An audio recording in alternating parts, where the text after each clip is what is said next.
Bab 352 berani berbuat, harus berani bertanggung jawab. Angel berhenti memutar video tersebut. Dia cukup melihat videonya sampai di sini, karena semua kesalahpahamannya telah diluruskan. Semuanya telah terungkap. Valentino juga sudah terbukti tidak bersalah. Dia telah diperlakukan tidak adil oleh mereka sekeluarga.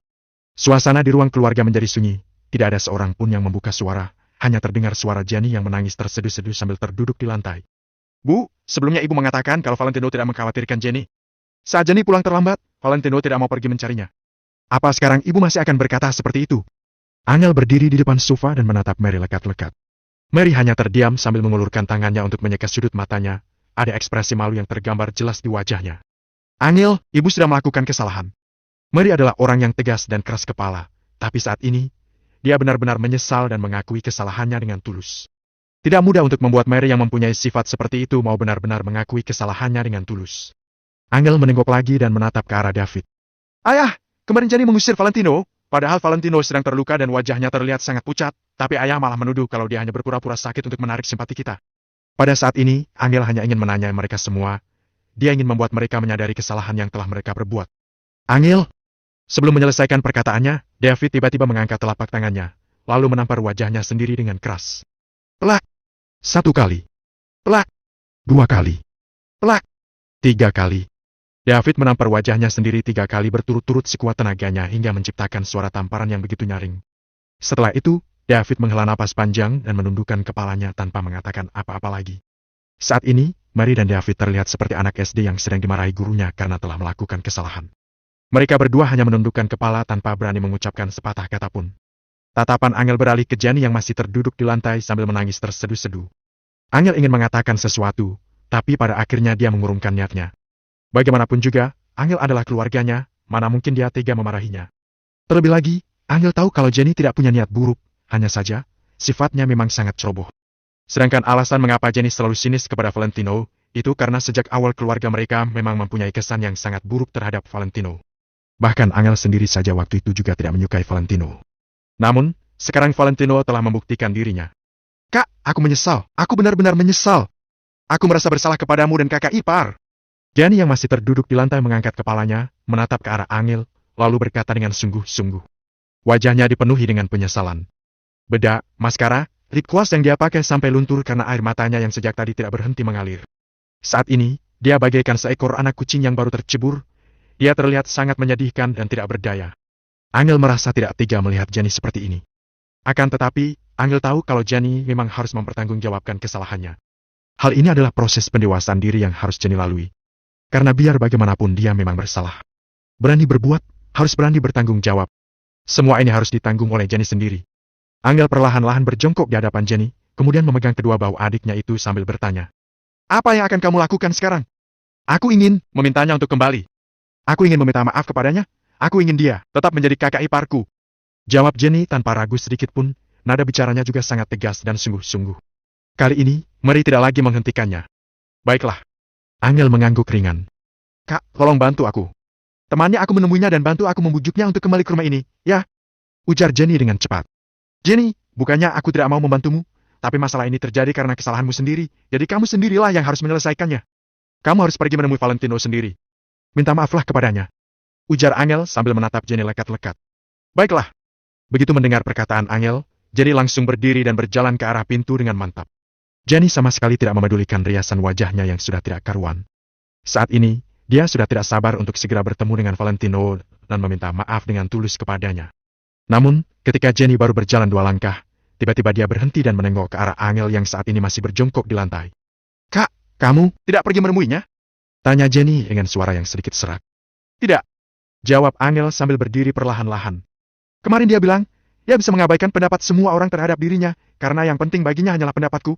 Dia bertanya apa aku percaya kepadanya. Tapi jawaban yang aku berikan malah seperti itu. Aku sudah menyakiti hatinya. Meskipun dia mau memaafkanmu, belum tentu dia mau memaafkanku. Saat mengatakan kalimat ini, hati Angel terasa sangat sakit.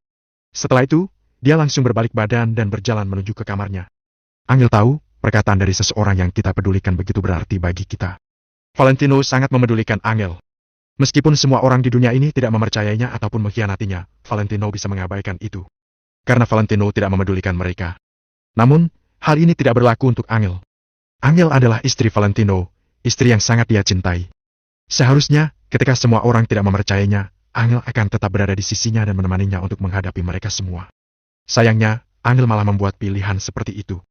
Mana mungkin Valentino mau memaafkan dirinya. Saat ini, Angel bahkan tidak tahu bagaimana cara menghadapi Valentino. Setelah melakukan itu terhadapnya, Angel benar-benar tidak tahu harus menaruh wajahnya di mana saat bertemu dengannya nanti. Bahkan, Angel merasa bahwa dirinya tidak pantas untuk meminta maaf kepada Valentino. Kak, dia pasti mau memaafkanmu, ucap Jenny dengan yakin. Langkah kaki Angel terhenti sejenak, tapi dia masih tetap berjalan menuju ke kamarnya. Aku berangkat. Setelah mengatakan ini, Jenny langsung berbalik badan dan lanjut berjalan ke arah pintu. Jenny, minta ayahmu untuk mengantarmu ke sana. Mary berdiri dari sofa, kemudian berteriak ke arah Jenny. Tidak. Tanpa menengok ke belakang, Jenny berkata dengan tegas. Aku jalan kaki saja. Jarak dari sini ke perumahan di Jing Oriental lebih dari 10 km. Apa kamu sudah tidak waras? Teriak Mary. Aku tidak peduli. Aku akan jalan kaki ke sana. Setelah mengatakan ini, Jenny langsung membuka pintu dan berjalan keluar. Jenny berpikir, hanya dengan cara ini dia bisa mengungkapkan ketulusannya. Dengan begitu, rasa bersalahnya terhadap Valentino bisa sedikit berkurang. David, cepat kejar Jenny. Antar dia ke sana naik mobil. Mary langsung menatap ke arah David. Kamu ini benar-benar tidak tahu apa-apa. Jenny ingin menggunakan cara ini untuk menebus kesalahannya. Dia sudah sepantasnya melakukannya. Kenapa kamu malah ingin menghentikannya? Teriak David dengan keras. Mereka berdua sudah menikah selama bertahun-tahun, tapi baru kali ini David berani meneriaki Mary seperti ini. Kamu? Mary sedikit terkejut. Untuk sesaat, dia tidak tahu harus berkata apa. Bisa tidak sehari saja kamu tidak membuat masalah? Kalau saja kamu tidak bergosip sepanjang hari, hubungan Jenny dan Valentino tidak akan seburuk ini. Ubahlah kebiasaan burukmu itu. Aku beritahu, ya, alasan utama yang menyebabkan masalah ini terjadi adalah kamu. Teriak David sambil menunjuk-nunjuk wajah Mary setelah sebelumnya menggebrak meja dengan keras. Aku. Tindakan David benar-benar mengejutkan Mary. Mary menatap David dengan wajah bingung. Kenapa kamu melihatku seperti itu? Apa perkataanku salah? David memelototi Mary. Cukup, David. Kamu pikir kamu punya hak untuk memarahiku seperti itu? Kamu sama sekali tidak lebih baik dariku. Teriak Mary dengan keras. Setelah itu, dia langsung mengulurkan tangannya ingin menyerang wajah David. Bab 353 Kekuatan dari Kobaran Api. David mengernyit, lalu mendorong Mary ke samping. Kuberitahu ya, kalau kali ini Valentino kembali dan kamu masih memperlakukan dia seperti sebelumnya, aku akan jadi orang pertama yang menampar mulutmu. Pada saat yang sama, David memukul meja dengan keras. Setelah itu, dia mengambil kunci mobil yang ada di atas meja lalu pergi keluar. Ah, apa yang ingin kamu lakukan? Mary benar-benar dibuat terkejut oleh David, membuatnya bertanya dengan suara kecil. Aku ingin mengikutinya dari belakang, sesuatu bisa saja terjadi padanya. Kalau kali ini terjadi sesuatu lagi, Valentino sampah yang ada di matamu itu tidak mungkin datang membantu. Setelah selesai berbicara, David menutup pintu dan pergi. Mary ternganga, dia sangat terkejut sampai tidak bisa berkata-kata, hanya diam di tempat seperti orang bodoh. Dalam 10 tahun terakhir, ini adalah pertama kalinya David berani bersikap seperti ini. Benar-benar pertama kalinya, David bersikap seperti seorang pria. Di malam hari, kota Neo tidak terlalu ramai, juga tidak terlalu sepi. Di jalan, banyak sekali orang yang berlalu lalang. Mereka yang baru saja selesai bekerja juga tampak bergegas kembali ke rumah. Namun, di sebuah trotoar jalan, ada seorang gadis berwajah sembab sedang berjalan sendirian. Riasan di wajahnya luntur, matanya juga memerah, terkadang masih terisak-isak. Gadis itu tampak seperti kucing liar yang kabur dari rumah. Lampu jalan yang menyinari gadis tersebut membentuk bayangan panjang di jalan. Orang-orang yang lewat melihat ke arah gadis itu. Meskipun riasan di wajahnya sudah luntur, gadis itu tetap terlihat sangat cantik. Akan tetapi, tidak ada mengerti kenapa dia seperti itu. Gadis itu sudah menolak sekian banyak taksi yang menawarinya. Seperti seseorang yang bersikeras menyelesaikan sesuatu. Nona cantik, apakah kamu tidak punya uang untuk naik taksi? Bagaimana kalau hari ini kakak mentraktirmu? Beberapa preman yang rambutnya dicat kuning, mendekati gadis itu sambil tersenyum jahat. Minggir! Tiba-tiba, terdengar suara teriakan yang sangat keras dari belakang, membuat beberapa preman itu terkejut dan berbalik. Apa kamu sedang cari? Salah satu preman berambut kuning itu berbalik dan ingin memaki, tapi sebelum selesai, dia seketika terdiam. Preman itu melihat seorang pria parubaya yang sedang menurunkan kaca mobil sambil menunjuk dan memarahi mereka. Mereka memang tidak kenal dengan pria parubaya itu, tapi mereka tahu mobilnya. Wow! Bukankah itu mobil Bentley? Orang yang mampu mengendarai mobil mahal seperti itu pasti bukan orang sembarangan, kan? Beberapa preman tersebut langsung menundukkan kepala dan memberi jalan. Sampai ketika gadis itu dan mobil Bentley Malsen yang mengikutinya perlahan sudah pergi agak jauh, para preman tersebut baru berani mengolok-olok. Dia sudah gila, ya? Bukannya naik ke dalam Bentley, malah berjalan kaki. Sedangkan pada saat ini, Jenny tidak perlu pengertian dari orang lain. Jenny hanya ingin mengerti perasaannya sendiri. Di sekitar perumahan di Jing Oriental, ada salah satu gedung dengan kelas terbaik. Area di sekitar villa ini sangat sepi, penduduknya juga sangat sedikit, seolah-olah tempat ini adalah surga dunia yang jauh dari kegaduhan. Tidak ada suara mesin maupun deru mobil yang terdengar. Seakan terisolasi dari berbagai macam hal duniawi. Pada saat ini, waktu sudah menunjukkan pukul 9 malam. Cahaya bulan yang menyinari halaman villa menambahkan sedikit ketenangan, membuat orang lain merasa tentram dan damai. Cahaya lampu menerangi villa. Valentino saat ini sedang duduk di depan jendela besar yang ada di lantai 2 sambil sibuk mengerjakan sesuatu. Ada 2 buah laptop dan sebuah ponsel di atas meja bundar yang berada di hadapannya. Walaupun Valentino sudah bertekad untuk keluar dari kediaman keluarga Wijaya, tapi tetap saja dia merasa sedih.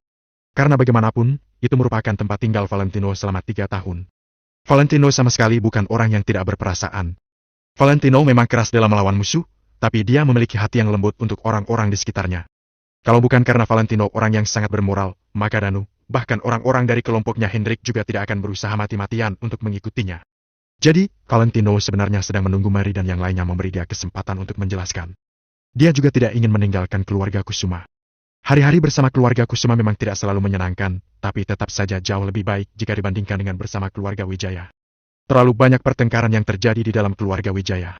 Setidaknya, selama 3 tahun hidup bersama keluarga Kusuma, Valentino masih pernah merasakan kehangatan. Namun di keluarga Wijaya, tidak ada hal lain selain pertengkaran. Jadi, Valentino sedang menunggu. Hanya saja, setelah ditunggu seharian, dia tidak mendapatkan pesan apapun. Kahi! Valentino mencemooh dirinya sendiri, setelah itu dia melanjutkan kesibukannya. Dengan menyibukkan diri, dia baru bisa melupakan kegelisahannya untuk sementara waktu. Di mejanya ada 2 buah laptop, yang satu digunakan untuk membuat formulir, menyimpan data rencana meteor, dan juga beberapa dokumen. Sedangkan laptop yang satunya lagi digunakan untuk menghubungi Danu dan rekan lainnya, jadi Valentino bisa melakukan kedua hal ini secara bersamaan. Kata percikan api di dalam layar laptop terlihat sangat mencolok. Sebuah percikan api dapat memicu kebakaran besar. Ketika baru dimulai, mungkin itu hanya sebatas percikan api kecil yang tidak terlihat. Namun, percikan api itu bisa menjalar dan pada akhirnya menjadi kobaran api yang besar, yang bahkan bisa membakar habis seluruh kota Neo. Akan tetapi, dibutuhkan suatu momen untuk membuat percikan api itu menjadi besar. Atau, diperlukan sebuah sumbu yang digunakan sebagai penghubung percikan api. Untuk kasus ini, Valentino adalah sumbunya. Tidak ada satupun orang yang bisa menggantikan posisinya. Baik itu Danu, Kasman atau Hendrik sekalipun, mereka semua tidak bisa. Tak. Dengan wajah serius, jari-jari Valentino menekan tombol keyboard. Setelah menyelesaikan urusannya, Valentino mengambil cangkir kopi dan menyesapnya. Ketika ingin meletakkan cangkir kopi tersebut, dia secara kebetulan melihat keluar. Saat melihat pemandangan di luar, Valentino mengerutkan keningnya. Dari jendela besar di lantai 2, Valentino bisa melihat berbagai macam hal yang ada di luar. Mau itu bulan yang bersinar, sampai halaman villa yang tampak sunyi. Akan tetapi, yang membuat Valentino mengerutkan keningnya adalah gerbang villa yang posisinya menghadap ke jendela. Ternyata ada sosok putih yang sedang berdiri di luar gerbang. Sosok putih yang muncul di tengah malam begini benar-benar membuat orang terperanjat. Valentino menekan kendali jarak jauh yang ada di samping meja sambil sedikit mengernyit. Bang! 10 lampu yang ada di sekitar villa seketika menyala. Lampu-lampu itu sangat menyilaukan sampai lebih terang daripada lampu jalan. Cahaya lampu itu langsung menyoroti segala sesuatu yang ada di sekitar. Tidak ada satupun yang dapat bersembunyi di bawah cahaya tersebut. Termasuk sosok yang berdiri di luar gerbang. Sekarang, Valentino bisa melihatnya dengan jelas. Jenny. Hati Valentino berdegup kencang, bertanya-tanya kenapa dia ada di sini. Tanpa berpikir panjang, Valentino langsung menutup laptopnya dan bergegas ke bawah. Pada saat ini, Jenny yang berdiri di luar gerbang sedang memegang pagar putih dengan kedua tangannya sambil menitikkan air mata. Dia sudah sampai dari 10 menit yang lalu. Dia melihat Valentino yang sedang serius mengerjakan sesuatu melalui jendela lantai 2. Jenny sama sekali tidak berani mengganggu, jadi dia hanya melihatnya dengan tenang. Ketika melihatnya, Jenny tiba-tiba menyadari sesuatu. Jenny merasa bahwa, dengan meninggalkan keluarga Kusuma, kehidupan Valentino akan jauh lebih baik. Bab 354 Maaf, kakak ipar. Villa kelas atas, kopi tengah malam dan waktu luang adalah bagian dari hidup Valentino. Akan tetapi, di dalam keluarga Kusuma, Valentino tidak bisa menikmati hal itu karena ada banyak pekerjaan rumah yang harus dia selesaikan. Sebenarnya, Valentino tidak mengandalkan keluarga Kusuma untuk bertahan hidup. Sebaliknya, dia justru seperti malaikat pelindung yang menjaga keluarga Kusuma. Valentino turun perlahan, lalu dia berjalan ke halaman dan melihat Jenny yang berada di seberang pintu villa. Pada saat ini, riasan di wajah Jenny telah hilang. Pakaiannya sedikit berantakan dan matanya juga sedikit merah serta bengkak. Bahkan dia tidak mengenakan sepatu di kakinya, dia berdiri di tanah tanpa alas kaki. Jenny terlihat sangat menyedihkan. Melihat keadaannya, Valentino merasa tertekan. Kemudian, dia melangkah maju dan bertanya, "Apa terjadi sesuatu di rumah? Kakak ipar!" Mendengar pertanyaan Valentino, Jenny tidak bisa lagi menahan perasaannya. Pada saat ini, semua emosinya pecah. Setelah memanggil Valentino, dia langsung jatuh di bawah pintu pagar. Meskipun Valentino telah diusir dari rumahnya, tapi dia masih mengkhawatirkan situasi di keluarga Kusuma. Bagaimana mungkin Jenny tidak merasa tersentuh? Sedangkan Valentino terkejut. Sudah 3 tahun, ini adalah pertama kalinya Jenny memanggilnya dengan sebutan kakak ipar. Dia selalu memanggil Valentino dengan namanya, serta tidak pernah mengakui Valentino sebagai kakak iparnya. Namun, memanggilnya dengan sebutan kakak ipar itu sudah membuktikan banyak hal. Valentino segera membuka pintu villa. Dia ingin membawa Jenny masuk dan berbicara dengannya. Namun, tiba-tiba Jenny berdiri, mencondongkan tubuhnya ke arah Valentino dan langsung jatuh ke dalam pelukan Valentino. Seorang gadis cantik tiba-tiba melemparkan diri ke pelukannya, membawa embusan aroma yang wangi. Namun, tangan Valentino hanya diam saja. Saat ini, dia tidak tahu harus meletakkan tangannya di mana. Bagaimanapun juga, Jenny bukanlah angel. Kakak ipar, maafkan aku, maafkan aku, maafkan aku. Jenny menekan tubuhnya dengan erat di pelukan Valentino, dan menyandarkan kepalanya di bahu pria itu. Di dalam pelukannya, dia menangis dengan getir. Kedua tangannya melingkari leher Valentino. Dia tidak mau melepaskannya sama sekali. Sedangkan Valentino membeku dan tidak tahu harus berbuat apa. Kakak ipar, aku tahu segalanya. Aku tahu kamu milik kakakku, tapi biarkan sekarang aku memelukmu sebentar. Aku mohon. Jenny masih menangis.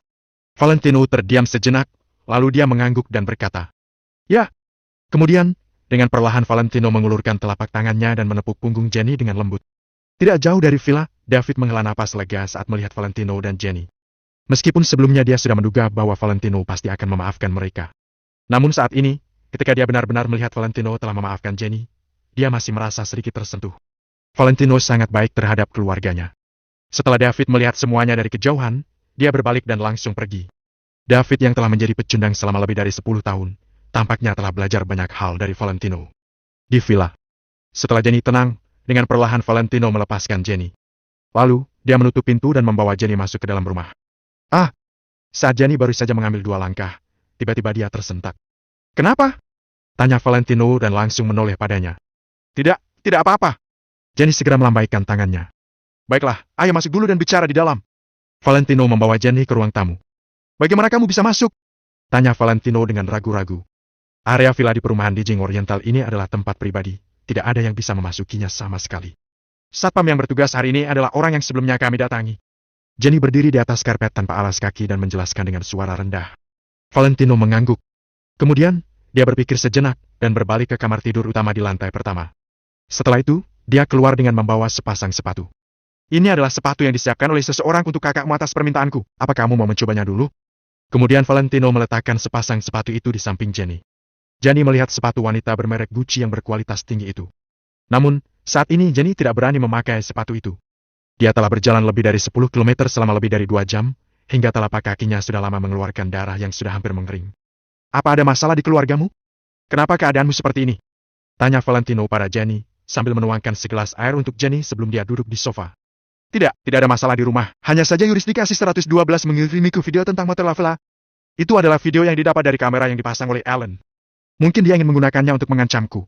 Dengan cepat, Jenny menjelaskannya pada Valentino. Mendengar penjelasannya ini, Valentino tercengang sejenak, lalu dia mengangguk. Jadi itu masalahnya. Kalau begitu, haruskah dia berterima kasih kepada Alan karena telah menyelesaikan masalahnya? Kalau begitu, perjelas saja masalahnya. Valentino tampak tenang. Dia tidak melakukan apapun yang salah pada Jenny. Dia juga sama sekali tidak memiliki pikiran yang buruk padanya. Bahkan, dia tidak akan memiliki terlalu banyak gejolak emosi. Kakak ipar, aku hanya ingin meminta maaf padamu secara pribadi. Aku harap kamu bisa pulang ke rumah denganku. Jenny memegang gelas dengan kedua tangannya, sambil menatap Valentino dengan sedih. Valentino langsung terdiam begitu mendengar perkataan Jenny. Dia merenung dan bergumam pada dirinya sendiri. Pulang ke rumah? Aku, Valentino, sudah lama tidak punya rumah. Kakak ipar! Mulai sekarang, kita adalah keluarga, rumah kami juga rumahmu. Jenny terlihat sangat serius. Valentino menggelengkan kepalanya dengan lembut, lalu dia membelakangi Jenny dan berkata, Aku tahu, Jenny. Pulanglah dulu, aku masih ingin berada di sini sendiri selama 2 hari lagi. Kakak ipar, apa kamu tidak mau memaafkanku? Aku benar-benar tahu, aku salah. Mata Jenny memerah lagi. Jika keluarga Kusuma dalam masalah, aku akan tetap membantu, tapi sekarang, aku ingin sendiri. Sebelum menjawab, Valentino terdiam sejenak dan menghela napas.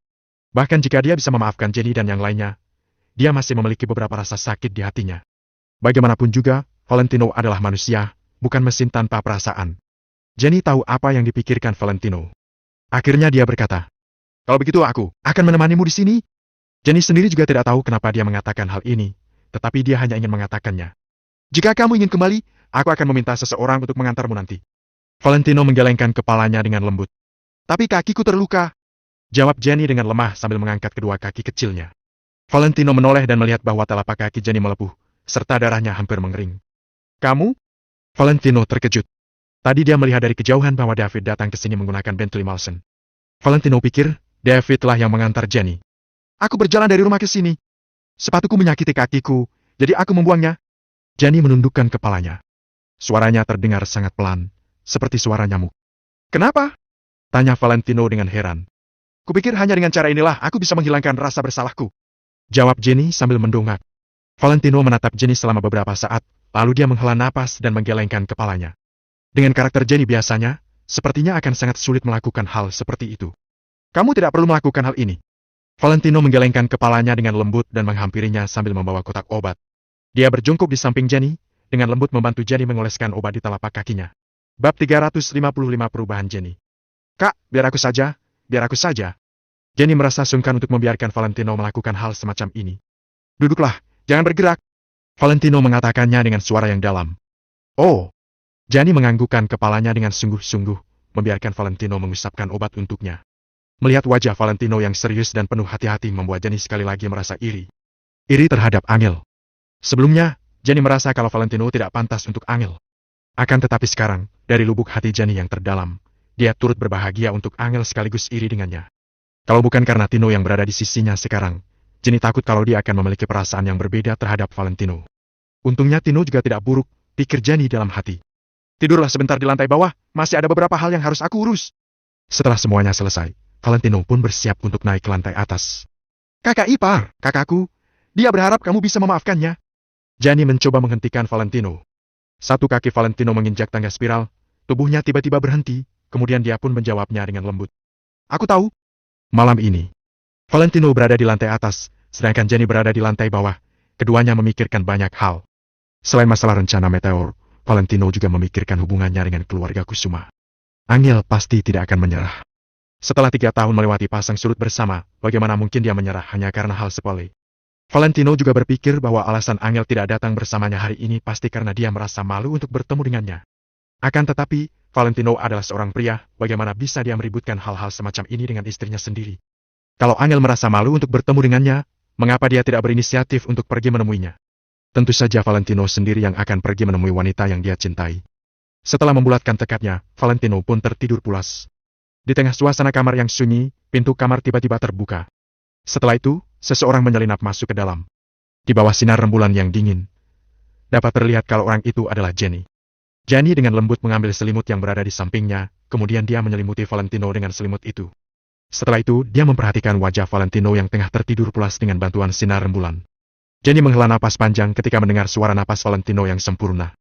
"Valentino, mungkin ini kali terakhir aku memanggilmu Valentino. Setelah ini, aku hanya bisa memanggilmu kakak ipar.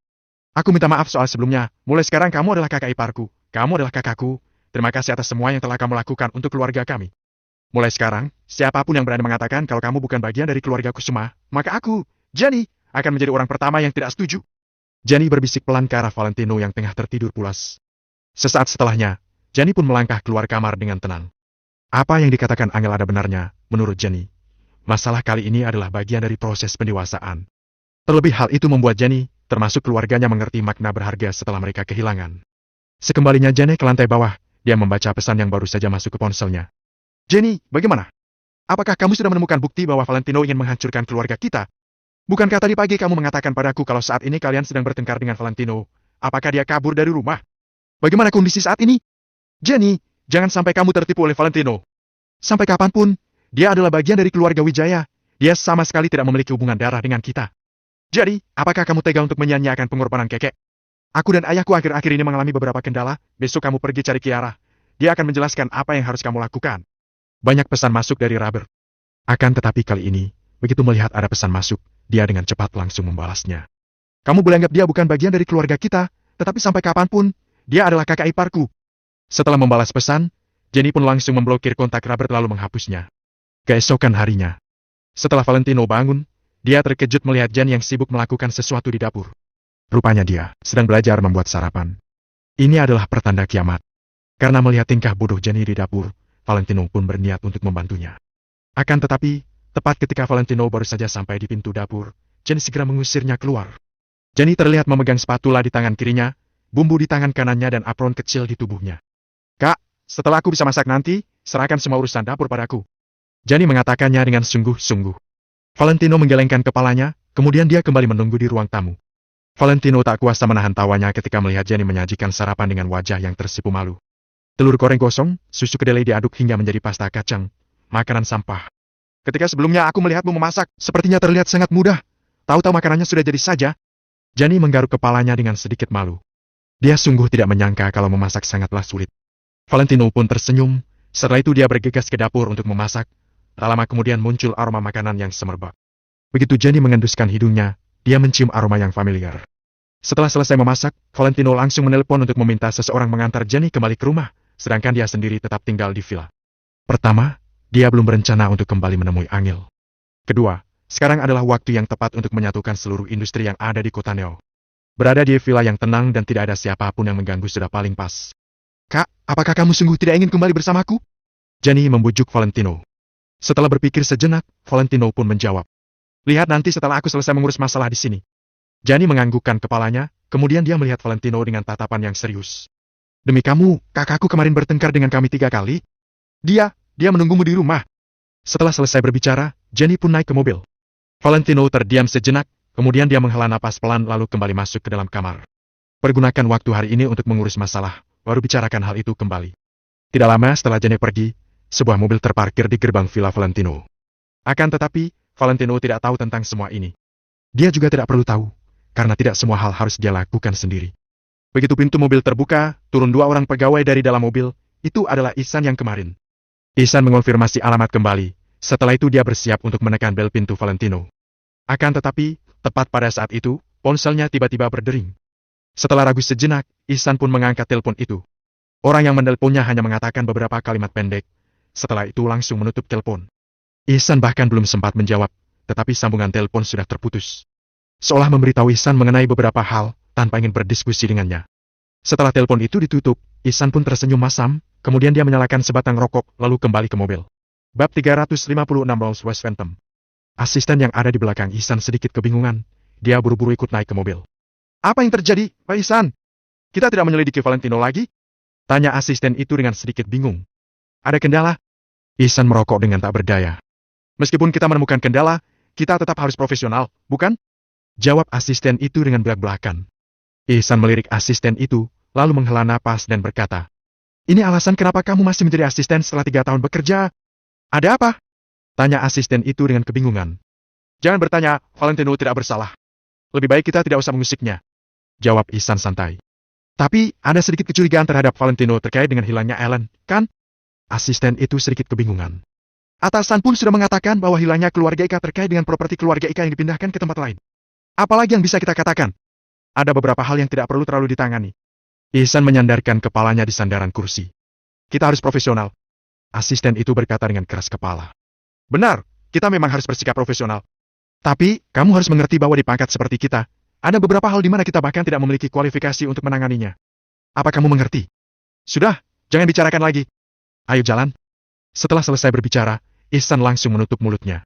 Asisten itu menutup mulutnya dengan tidak berdaya. Dia hanya bisa menyalakan mobil dan meninggalkan tempat ini.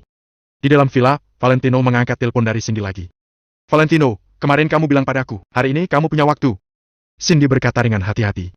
Valentino terdiam sejenak, dia merasa sedikit tidak berdaya ketika melihat banyak urusan yang harus diselesaikannya. Valentino benar-benar tidak bisa pergi. Akan tetapi, Valentino tidak bisa menolak apa yang sudah dijanjikannya. Jadi, dia seketika tidak tahu harus menjawab apa. "Ah, Valentino, aku tiba-tiba teringat kalau hari ini aku masih ada beberapa urusan. Kalau tidak, begini saja, hari ini kamu selesaikan dulu pekerjaanmu. Kalau kamu ada waktu luang di lain hari, kamu baru membantuku. Bagaimana menurutmu?" Cindy langsung mengatakan hal itu ketika melihat Valentino terdiam. Valentino terdiam sejenak, lalu menjawab, "Baiklah. Kalau begitu, lakukan saja seperti ini." Cindy menjawab sembari tersenyum, lalu menutup telepon seolah-olah tidak terjadi apa-apa. Valentino meletakkan ponselnya dan kembali duduk di depan laptop. Valentino jelas bisa merasakan bahwa Cindy sengaja mengatakan hal itu agar tidak menyusahkannya. Hal ini membuat Valentino merasa kata-katanya tidak dapat dipercaya. Kelihatannya, setelah menyelesaikan pekerjaannya, Valentino harus meluangkan waktu untuk melihat bantuan apa yang diperlukan Cindy. Sementara itu, di sisi lain, Cindy meletakkan ponselnya, dia sedikit linglung. Hei, ada apa, Kak Cindy? Aku merasa kamu sedikit linglung belakangan ini. Apa kamu sedang jatuh cinta? Tanya seorang dengan mata besar di sebelah Cindy. Gadis itu mengoleskan cat kuku sembari bertanya pada Cindy. Cindy menghela napas pelan dan menjawab dengan suara rendah. Alangkah bagusnya kalau aku benar-benar jatuh cinta. Sial. Apa kamu benar-benar menyukai seseorang? Biar aku beritahu, tidak ada satupun lelaki yang bisa diandalkan. Gadis itu tercengang mendengar perkataan Cindy. Setelah itu, dia menjawab dengan cemberut. Kamu tidak mengerti? Dia berbeda dengan pria lainnya. Aku tidak bisa menjelaskan perasaan ini. Aku juga tidak tahu apa aku menyukainya atau tidak. Cindy melipat kedua tangannya, tidak tahu apa yang harus dia lakukan. Gadis itu tercengang. Dengan kecantikan dan kecakapan Cindy, ada banyak sekali pria muda unggul yang mengejarnya. Akan tetapi, Cindy benar-benar menyukai pria lain. Kalau begitu, kamu harus bicara dengannya dan katakan perasaanmu padanya. Kata gadis itu tidak mengerti. Tapi, dia sudah menikah. Cindy menundukkan kepala dengan sedikit malu. Astaga! Perkataan Cindy membuat gadis yang ada di sebelahnya tercengang dan tidak bisa berkata-kata dalam waktu yang lama. Kak, kamu tidak sedang sakit, kan? Kamu adalah putri keluarga kaya grup cendana di kota Neo. Pria yang mengejarmu mengantre dari depan rumahmu sampai ke pusat kota Neo. Kamu mau jadi orang ketiga? Kata gadis itu dengan tidak percaya. Tidak, aku benar-benar tidak mau. Wajah Cindy memerah. Kamu, tapi mengenai perasaan, tidak ada yang bisa menjelaskannya. Begitu merasakannya, kamu tidak bisa mengendalikannya. Gadis itu pun menghela napas ringan. Sudahlah, lupakan saja. Tidak usah membicarakan hal ini lagi. Cindy mengibaskan tangannya dan menghentikan pembicaraan ini. Pukul 5 sore. Di gedung perusahaan Grup Kusuma. Ketika tiba waktunya pulang, para karyawan perusahaan satu persatu mengisi absen pulang. Angel buru-buru meninggalkan kantor setelah menyelesaikan pekerjaannya dan hendak berjalan keluar. Kalau berjalan sedikit lebih cepat, Angel masih sempat untuk naik bus terakhir. Cuaca hari ini tidak terlalu baik, bahkan rintik gerimis pun mulai turun. Wajah Angel sangat kuyup, bahkan matanya sedikit bengkak. Dia berjalan ke depan dengan wajah tertunduk. Astaga! Aku sudah lama menunggumu, Angel. Pada saat ini, suara yang tidak ingin didengar Angel pun terdengar. Ada nada mengejek yang bercampur dengan sindiran dalam nada bicaranya. Seolah-olah orang itu menunjukkan simpati dengan gelagat yang angkuh pada Angel. Tidak perlu dipikirkan lagi, di dalam perusahaan ini, orang yang paling tidak akur dengan Angel adalah Kiara. Sudah cukup, Kiara! Angel mengangkat kepalanya dengan tiba-tiba, matanya penuh dengan kebencian. Dari kemarin sampai sekarang, Kiara selalu mencibir Angel dan Angel menahannya. Akan tetapi, Kiara benar-benar keterlaluan. Dia menghalangi Angel di depan pintu perusahaan dan mencibirnya. Cukup! Sebagai sepupumu, aku hanya ingin menunjukkan kepedulianku padamu. Aku dengar kamu bertengkar dengan Valentino, jadi dia pun tidak mau mengantar dan menjemputmu. Hah? Wajah Kiara penuh dengan ejekan. Angel benar-benar tidak mengerti kenapa Kiara begitu membencinya. Kiara membenci Angel sampai dia tidak bosan-bosannya mengejek Angel setiap kali bertemu. Tidak hanya tidak bosan, Kiara bahkan sangat senang menghina Angel. Valentino mengantarku atau tidak? Apa hubungannya denganmu? Jawab Angel dengan ketus. Kalau berani, suruh Valentino menjemputmu kemari sekarang. Jangan mengira aku tidak tahu kalau kamu dan Valentino sedang bertengkar. Kali ini Valentino tidak datang untuk membujukmu, kan? Hah? Kiara tertawa terbahak-bahak. Ketika mendengar Kiara berkata demikian, Angel tiba-tiba terdiam. Masalah ini adalah sumber dari rasa sakit di dalam hati Angel. Ditambah dengan rasa bersalah pada Valentino, saat ini Angel sama sekali tidak menemukan kata-kata untuk membantah Kiara. Kiki, bus di sini sangat sedikit. Sulit mendapatkan bus, kan? Bagaimana? Kalau tidak, memohonlah pada kakak sepupumu ini. Aku akan mengantarmu meskipun dengan perasaan gan. Kiara tersenyum senang di dalam hatinya. Angel menggertakkan giginya, namun dia tetap tidak berkata-kata. Saat ini, Angel sangat merindukan Valentino. Bahkan jika Valentino menjemput Angel dengan motor listrik seperti sebelumnya pun tetap akan membuatnya sangat senang. Akan tetapi, Angel tahu bahwa Valentino benar-benar sakit hati karenanya. Bram! Saat ini, terdengar duru mesin mobil di kejauhan. Hanya dengan mendengar suaranya, dapat diketahui bahwa itu bukan mobil yang murah. Untuk menghasilkan suara sebesar itu, setidaknya mesin telah mencapai 6.000 revolusi per menit. Mobil yang bisa mencapai kecepatan ini tanpa mengeluarkan suara berisik dan terdengar seperti auman harimau, paling tidak sudah bernilai miliaran. Angel dan beberapa karyawan yang ada di pintu melihat ke kejauhan. Mereka melihat sebuah mobil berwarna hitam yang bersinar seperti obsidian. Mobil itu sedang menuju kemari. Garis-garis vertikal sebagai saluran udara yang ada di depan mobil terlihat kuat.